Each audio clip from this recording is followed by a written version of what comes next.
നമ്മൾ പുതിയ സെമസ്റ്ററിലേക്ക് കടക്കുകയാണ്. സെമസ്റ്റർ 6 അല്ലേ? ഈ 6ാമത്തെ സെമസ്റ്ററിലേക്ക് കടക്കുമ്പോൾ നമുക്കൊരു ഒരു ഒരു പ്രാക്ടിക്കൽ സബ്ജക്റ്റ് പരിചയപ്പെടാനുണ്ട്. ആ സബ്ജക്റ്റിൻ്റെ പേര് CAD ലാബ് 2 എന്നുള്ളതാണ്. നമുക്കറിയാം 5ാമത്തെ സെമസ്റ്ററിൽ ഓൾറെഡി CAD ലാബ് 1 നമ്മൾ മനസ്സിലാക്കിയതാണ്. CAD ലാബ് 1ൻ്റെ ഒരു ഇമ്പോർട്ടൻസ് എത്രത്തോളം ഉണ്ട്, ഒരു എഞ്ചിനീയർ എന്ന രീതിയിൽ CAD ലാബിൻ്റെ ഒരു അറിവ് നമുക്ക് എത്രത്തോളം ഉപകാരപ്പെടും എന്നുള്ളത് നമ്മൾ മനസ്സിലാക്കിയതാണ്. ഈ computer aided design or drafting, അതാണല്ലോ CAD. ഈ CADുമായി റിലേറ്റ് ചെയ്തിട്ട് നമ്മൾ സോഫ്റ്റ്വെയർ പരിചയപ്പെട്ടിരുന്നു. ആ സോഫ്റ്റ്വെയറിൻ്റെ പേരാണ് AutoCAD. ഈ AutoCADിൻ്റെ ടൂൾസും അതിൻ്റെ ലേഔട്ടും കാര്യങ്ങളൊക്കെ കഴിഞ്ഞ സെമസ്റ്ററിൽ നമ്മൾ മനസ്സിലാക്കിയതാണ്. ആ സബ്ജക്റ്റ് CAD ലാബ് 1 ആയിരുന്നു. ഇത് CAD ലാബ് 2 ആണ്. അതായത് നമ്മൾ മുന്നേ പഠിച്ച അതേ AutoCAD എന്നുള്ള സോഫ്റ്റ്വെയർ ഉപയോഗിച്ചിട്ട് തന്നെയാണ് CAD ലാബ് 2ഉം പ്രവർത്തിക്കുന്നത്. ഇപ്പോൾ CAD ലാബ് 2 എന്തിനായെന്ന് ചോദിച്ചാൽ, ഇന്നത്തെ ക്ലാസ്സിൽ നമ്മൾ ഉദ്ദേശിക്കുന്നത് ഈ ഒരു സബ്ജക്റ്റിന് ഇൻട്രൊഡക്ഷൻ തന്നെയാണ്. നേരത്തെ ചോദിച്ച അതേ ചോദ്യം, എന്തിനാണ് ഈ CAD ലാബ് 2 പഠിക്കുന്നത്, എന്താണ് അതിൻ്റെ ലക്ഷ്യം, ഇത് ഏതൊക്കെ തരത്തിലാണ് നമുക്കിത് ഉപകാരപ്രദമാകുന്നത് എന്നുള്ളത് നമ്മൾ മനസ്സിലാക്കണം. ഓക്കെ, അപ്പോൾ CAD ലാബിൻ്റെ സബ്ജക്റ്റ് ഇൻട്രൊഡക്ഷൻ എന്ന രീതിയിൽ ആദ്യം സംസാരിക്കുകയാണെങ്കിൽ നമുക്കതിൻ്റെ സിലബസ് വൈസ് ഒന്ന് പോയി നോക്കാം. അതിൻ്റെ അക്കാഡമിക് സൈഡിൽ നമുക്ക് മനസ്സിലാക്കാൻ സാധിക്കും, ഈ സബ്ജക്റ്റിൻ്റെ കോഡ് 6059 6059. അതേപോലെ തന്നെ ഈ സബ്ജക്റ്റിൻ്റെ ക്രെഡിറ്റ് പോയിൻ്റ് എന്ന് പറഞ്ഞാൽ ക്രെഡിറ്റ് പോയിൻ്റ് 2 ആണ്. ഓക്കെ, അതാണ് ഇതിൻ്റെ ഒരു ബേസിക് ആയിട്ടുള്ള ഒരു അക്കാഡമിക് ഇൻഫർമേഷൻ. ഇനി നമ്മൾ അതിലേക്ക് പോവുകയാണെങ്കിൽ, ഈ CAD ലാബ് 2ലേക്ക് പോവുകയാണെങ്കിൽ എന്തിനാണ് CAD ലാബ് 2? അപ്പോൾ അതിന് മുന്നത്തെ നമുക്ക് ഉത്തരം അറിയുന്നൊരു ചോദ്യമുണ്ട്, എന്തിനാണ് CAD ലാബ് 1 എന്നുള്ളത്. CAD ലാബ് 1 നമ്മൾ പഠിച്ചത് എന്തിനു വേണ്ടിയിട്ടായിരുന്നു? 2D ഫിഗേഴ്സ് എങ്ങനെ വരക്കാം എന്നുള്ള 2D ഫിഗേഴ്സ് ഒരു CADിൻ്റെ സഹായത്തോടു കൂടി, ഓട്ടോഡെസ്ക് എന്നുള്ള സോഫ്റ്റ്വെയറിൻ്റെ സഹായത്താൽ CAD എന്നുള്ള കോൺസെപ്റ്റിൽ നമ്മൾ 2D ഫിഗേഴ്സ് വരക്കാനായിരുന്നു, അത് വരക്കാൻ പഠിക്കലായിരുന്നു CAD ലാബ് 1ൽ നമ്മൾ മനസ്സിലാക്കിയൊരു കാര്യം. ഓക്കെ, അതായത് front view, side view, top view, അങ്ങനെ 2D റിലേറ്റ് ചെയ്തിട്ടുള്ള ഫിഗേഴ്സ് ഡ്രാഫ്റ്റ് ചെയ്യാനായിരുന്നു നമ്മൾ CAD ലാബ് 1ൽ മനസ്സിലാക്കിയത്.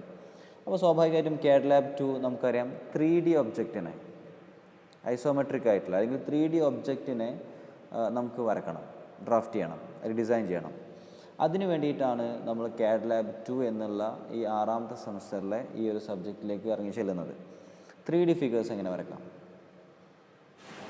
അതായത് 1ാമത്തെ ലക്ഷ്യം നേരത്തെ പറഞ്ഞ പോലെ ഡ്രോ ദ 3D മോഡൽസ്.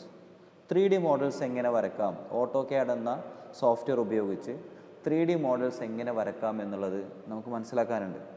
അതേപോലെ draw the solid models means അതൊരു 3D മോഡൽസ് തന്നെയാണ്. അതേപോലെ തന്നെ നമ്മൾ ഓരോ സോളിഡ്സിൻ്റെയും സെക്ഷൻസ് നമ്മൾ വരക്കാറുണ്ട്. നമ്മൾ ഗ്രാഫിക്സും അതേപോലെ ഓട്ടോമൊബൈൽ എഞ്ചിനീയറിംഗ് ഡ്രോയിങ് ഒക്കെ നിങ്ങൾ പഠിച്ച ആൾക്കാരാണ്. അപ്പോൾ അതുകൊണ്ട് തന്നെ പല സാഹചര്യങ്ങളിലും ഒരു സോളിഡ്സിൻ്റെ സെക്ഷൻ വരക്കേണ്ടി വരും.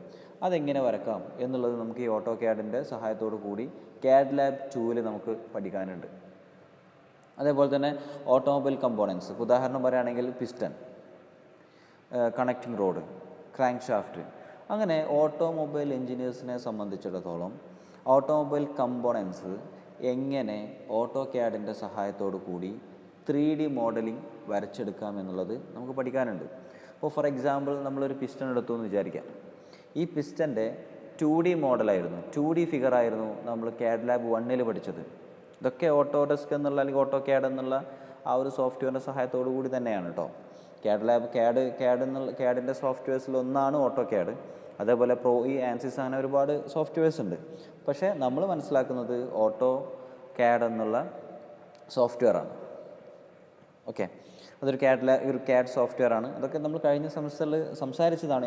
എന്നിരുന്നാലും ഒന്ന് റീകോൾ ചെയ്യാൻ വേണ്ടി ഞാൻ പറയുകയാണ്. അപ്പോൾ നമ്മൾ നേരത്തെ പറഞ്ഞൊരു ഉദാഹരണത്തിന് ഒരു പിസ്റ്റൺ എടുത്തു. ആ പിസ്റ്റൺ നമ്മൾ AutoCADിൽ CAD ലാബ് 1ൻ്റെ ഭാഗമായിട്ട് വരക്കുകയാണെങ്കിൽ അതിൻ്റെ 2D ഫിഗറായിരുന്നു വരച്ചിരുന്നത്.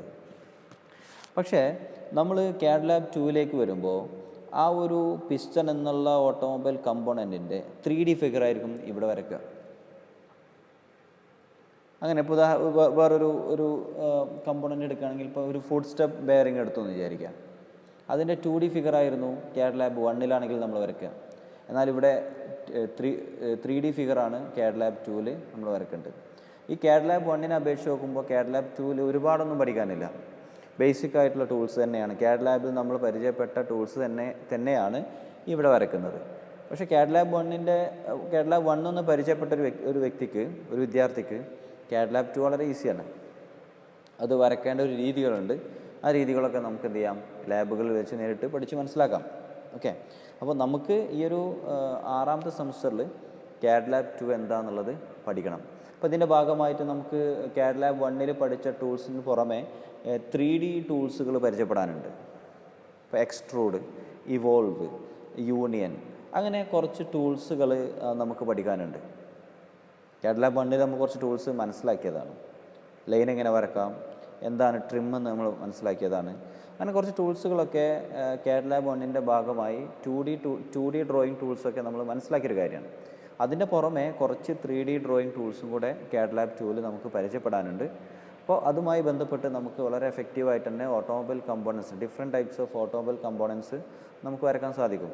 ഇപ്പോൾ സ്വിംഗ് ആം എടുത്തു, അല്ലെങ്കിൽ മെഷീൻ ഫ്രെയിം എടുത്തു, ഇതൊക്കെ നമുക്കൊരു 3D ഫിഗറാക്കി വരക്കാൻ കഴിയും.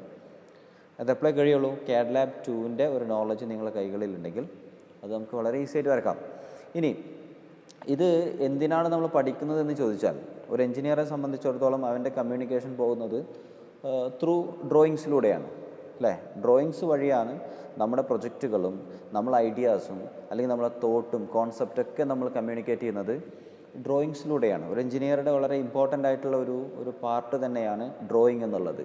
സോ ഡ്രോയിങ് എന്നുള്ളത് ഒരു കമ്പ്യൂട്ടറിൻ്റെ സഹായത്തോടു കൂടി നമുക്ക് വരക്കാനും, അതുമാത്രമല്ല അത് ഡിസൈൻ ചെയ്യാനും, അത് ലോഡ് അപ്ലൈ ചെയ്ത് കഴിഞ്ഞാൽ എത്രത്തോളം അത് ആ ലോഡ് ഫെയിലിയർ കൂടാതെ എടുക്കും, അതിൻ്റെ സ്ട്രെസ് എത്രയാണ് എന്നുള്ളത് കാൽക്കുലേറ്റ് ചെയ്യാൻ പോലും ഉതങ്ങുന്ന രൂപത്തിലുള്ള സോഫ്റ്റ്വെയർസ് ഇന്ന് മാർക്കറ്റിൽ അവൈലബിൾ ആണ്.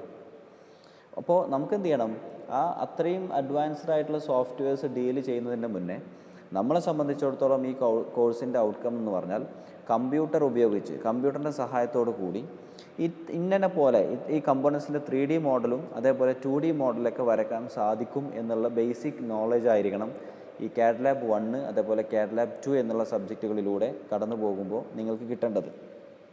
ഓക്കെ, അപ്പോൾ നമുക്ക് എന്ത് ചെയ്യാം, നേരിട്ട് ലാബുകളിൽ ഇത് മനസ്സിലാക്കാം. പിന്നെ ഇതിൻ്റെ ഭാഗമായിട്ട് നമുക്ക് ഞാൻ നേരത്തെ പറഞ്ഞു കുറച്ച് 3D ടൂൾസുകൾ പരിചയപ്പെടാനുണ്ടെന്ന് പറഞ്ഞു. അപ്പോൾ അതിൻ്റെ ഒരു സ്റ്റഡി അത് നിങ്ങൾക്ക് നിങ്ങളെ ഗ്രൂപ്പുകൾ വഴി ഷെയർ ചെയ്യും. അപ്പോൾ അത് കൃത്യമായിട്ട് നോട്ട് ചെയ്ത് വെക്കണം.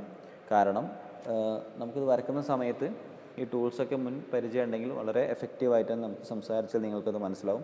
അപ്പോൾ ഓരോ ടൂൾസിനും ഇപ്പോൾ 2D ടൂൾസ് ഒന്ന് ലൈൻ എടുത്തെന്ന് വിചാരിച്ചോ, ആ ലൈന് നമുക്കറിയാം L എൻ്റർ എന്ന് അടിച്ചു കൊടുത്താൽ ലൈന് വരും. അതല്ലാന്നുണ്ടെങ്കിൽ ലൈനിൻ്റെ ഒരു ഐക്കൺ നമുക്ക് സെലക്ട് ചെയ്താലും ലൈൻ വരക്കാൻ സാധിക്കും. അതേപോലെ തന്നെ ഇവിടെയും ഒരുപാട് കമാൻഡ്സ് ഉണ്ട്. 3D ടൂൾസിന് നമുക്ക് കമാൻഡ്സ് യൂസ് ചെയ്തിട്ട് എക്സിക്യൂട്ട് ചെയ്യാൻ സാധിക്കും, അല്ലെങ്കിൽ ഐക്കൺസ് അവൈലബിൾ ആണ്. അപ്പോൾ നമുക്ക് ഇത്രയും കാര്യങ്ങളൊക്കെ വളരെ എഫക്റ്റീവായിട്ട് വരും ക്ലാസ്സുകളിൽ പഠിച്ച് മനസ്സിലാക്കാം. ഓക്കെ, അപ്പോൾ ഇത്രയും കാര്യങ്ങൾ നമ്മുടെ ഈ സബ്ജക്റ്റിൻ്റെ ഇൻട്രൊഡക്ഷൻ എന്ന രീതിയിൽ സബ്ജക്റ്റിൻ്റെ ബേസിക് ആയിട്ടുള്ള ഈ ഒരു കോൺസെപ്റ്റ് നിങ്ങളുടെ മൈൻഡിലുണ്ടായിരിക്കാം. Okay, thank you.